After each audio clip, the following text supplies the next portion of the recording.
সবাইকে স্বাগত জানাচ্ছি। আমি অ্যাডভোকেট মোস্তাক বাহার। আপনারা দেখতে পাচ্ছেন আমি এখানে এসেছি আমাদের চুনারুঘাট উপজেলার পাইকপাড়া গ্রামের একটা প্রত্যন্ত অঞ্চলে, যেখানে সাধারণভাবে গাড়ি দিয়ে আসাটা খুব একটা কঠিন হয়ে যায়। অনেকক্ষণ জায়গা আমরা হেঁটে এসেছি এই লোকটির বাড়ি। তো আপনার পুরো নামটি আমাকে বলেন। মোহাম্মদ বাবুল মিয়া। তো যেটা বলতে চাচ্ছি যে এই বাবুল মিয়া একজন ক্যান্সার আক্রান্ত একটা রোগী, ওনার কোলন ক্যান্সার। আমি বিষয়টা একটু ক্লিয়ার করে দিই, অনেকেই হয়তো বুঝবেন না যে ওনার এই রোগটা কীরকম।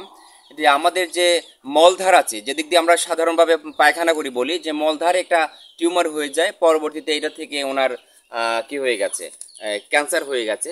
এবং এনার যে বর্তমানে যে পায়খানা করার রাস্তাটা, যে মলধারটা পুরোপুরি বন্ধ, এবং এই যে সামনের অংশটা দিয়ে এই দিক দিয়ে কিন্তু একটা বিকল্প একটা বাইপাস রাস্তা করা হয়েছে যে মলধার যাওয়া আসা করার জন্য।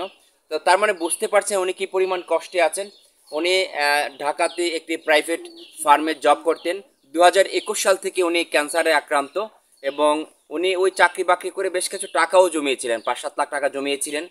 কিন্তু এই ক্যান্সারের জন্য এই পর্যন্ত প্রায় 13 লক্ষ টাকা খরচ করে এই ঘর বানানোর স্বপ্ন যে ছিল তার হাতে, যে ওই টাকা দিয়ে, ওই টাকা তো ঘরও তো বানাতে পারলেন না, চিকিৎসার জন্য চলছে। একমাত্র মেয়ে ক্লাস 10-এ পড়ে। ওনার কোনো ইনকামের কোনো সুযোগ নেই।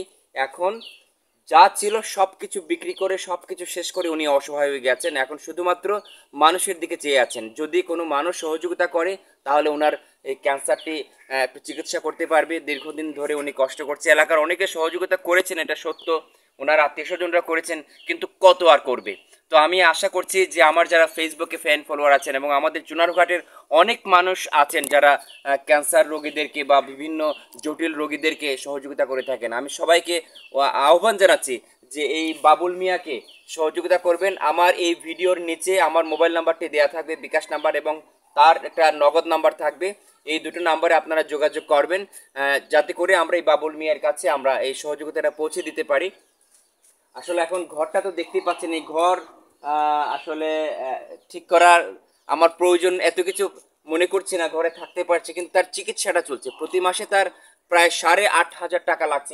এই যে বিকল্প যে একটা মলধারের যে একটা ব্যবস্থা, আহ, পায়খানা করার যে ব্যবস্থাটা লাগিয়েছে, এইটা চেঞ্জ করতে হয় প্রতি মাসে। শুধু এই যন্ত্র, এই যে জিনিসটা দেখতে পাচ্ছেন, এটাই শুধু চেঞ্জ করতে 3,500 টাকা। আর সিলেটে উনি চিকিৎসা নিচ্ছেন, পুরো যন্ত্রপাতি চিকিৎসা সবকিছু মিলে প্রায় 8,500 টাকা লেগে যায়। তো আমি বিনীতভাবে অনুরোধ করছি যে আসলে উনি একদম অসহায় হয়ে গেছে। আমি দূরে ছিলাম, অনেকদিন ধরে আসার চেষ্টা করেছি। উনি আসলে, আমি আশায় উনি আমাকে দেখে অনেক খুশি হয়েছেন, অনেক আপ্লুত হয়েছেন, যে ওনার ধারণা যে হয়তো যে আমার মাধ্যমে পৃথিবীর কোনো সহৃদয় মানুষ ওনাকে সহযোগিতা করবে। আমি একটু বাবুল ভাইয়ের কাছে শুনতে চাই যে আপনার এখন যে চিকিৎসাটা চলছে, যে আপনার কষ্টটা কিরকম হয়, আমি মানুষদেরকে একটু বুঝিয়ে দেন, আমি একটু মানুষ একটু বুঝুক। আমার কষ্ট বলতে এমনও কষ্ট আছে যে আমি দিনের বেলা হাঁটাহাঁটি করেছি, কিন্তু সারা রাত আমার ঘুম নেই। রাতের বেলা আমি শুইতে পারি না। আমি কতক্ষণ মানে চিত হয়ে ঘুমানো যায়, সাইড হইতে পারি না, খাইতে হইতে পারি না। এরকম কষ্টে মানে মানে দিনগুলো এই যাচ্ছে। পার্শ্ব পার্শ্ব হতে যায় এবার খুব হ্যাঁ, অনেক সমস্যা হয়, সমস্যা হয়। দিনটা খুব যেমনই যায়, কিন্তু রাতের বেলা আমার খুব খুব একটা কষ্ট কষ্টে হয়। যায়, এবং মানুষের সবচেয়ে সময় এগুলো ঘুমটাই আসল, এই ঘুমটাই আমি মানে আমার হয় না। কিন্তু এটা কি বলবো, এটা বলার আর ভাষা নাই। এরকম একটা কষ্টে আমি আপনি আছি। আপনি কিছু বলবেন কি মানুষের কাছে আপনার পক্ষ থেকে মানুষের কিছু? কাছে এটাই আমার বলা, কারণ আমি যদিও আজকে এই পর্যায়ে মানে ছিলাম না, কিন্তু আজকে আইতে বাধ্য। আমার ইনকাম করার কোনো সোর্স নাই। আমি যে ইনকাম করব, একটা রুজি করব, এরকম কোনো সোর্স নাই। আমার কোনো মানে কেউ সহযোগিতা করবো, আমার একটা মেয়ে, এই মেয়েটা ক্লাস 10-এ পড়ে। হ্যাঁ, আমি ওইটুকু কইব যে আমার যতটুকু পারেন, যে যতটুকু পারেন আমার জন্য হেল্প করবেন। হ্যাঁ, আমার সামনে আমার কেমো লাগবে, এখন আবার ব্যথা শুরু হচ্ছে কিছুদিন কেমন লাগবে আবার, না? এই আপনার কিছুদিন তো অনেকগুলো থেরাপি হয়ে গেছে। অনেকদিন আমি প্রথম অবস্থায় রেডিওথেরাপি নিচ্ছি, তারপরে কেমোথেরাপি নিচ্ছি, এখন আবার ব্যথা হচ্ছে। সামনে আবার কেমোথেরাপি মনে হয় দিতে হবে। এই কিছুদিনের মধ্যে ডাক্তারের কাছে গেলে আবার কেমো, মানে ব্যথা হইলেই কেমোথেরাপি লাগে। এছাড়া এখন বর্তমানে কোনো চিকিৎসা নাই। বর্তমান চিকিৎসা হলো কেমোথেরাপি, ক্যান্সার রোগীর চিকিৎসাটা হলো কেমোথেরাপি, রেডিওথেরাপি। এছাড়া কোনো চিকিৎসা নাই, ওষুধে কোনো কাজ হয় না।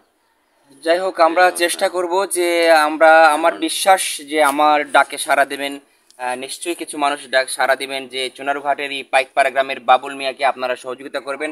আমি আরও একটি কথা বলি, যে উনি কতদিন ধরে গোসল করছেন না আপনি? আমি প্রায় 3 বছর ধরে, 2021 সাল থেকে যখন আক্রান্ত হই, এরপর থেকে আমার যখন বাইপাস করে পায়খানা করার পর থেকে এখন পর্যন্ত আমি ডুব দিয়ে গোসল করতে পারি নাই, কারণ আমার একটা ব্যাগ, বৃষ্টি মানে গোসল করলে পানি লাগলে ব্যাগটা ছুটে যাবে, এই আটাটা ছুটে যাবে মানে এই পুনরায় যে আমার এই যন্ত্রটা ব্যবহার করার কারণে এখানে যে এই যে আটাগুলো আবার বিকল্প ছুঁড়ে যে দিব। একটা ব্যবস্থা, মলদারের যে একটা ব্যবস্থা, মল বের হওয়ার যে ব্যবস্থাটা, এটা এটার কারণে উনি কিন্তু দীর্ঘদিন যাবৎ গোসল পর্যন্ত করতে পারছে না। কি পরিমাণ কষ্টে আছে আপনারা দেখতে পাচ্ছেন।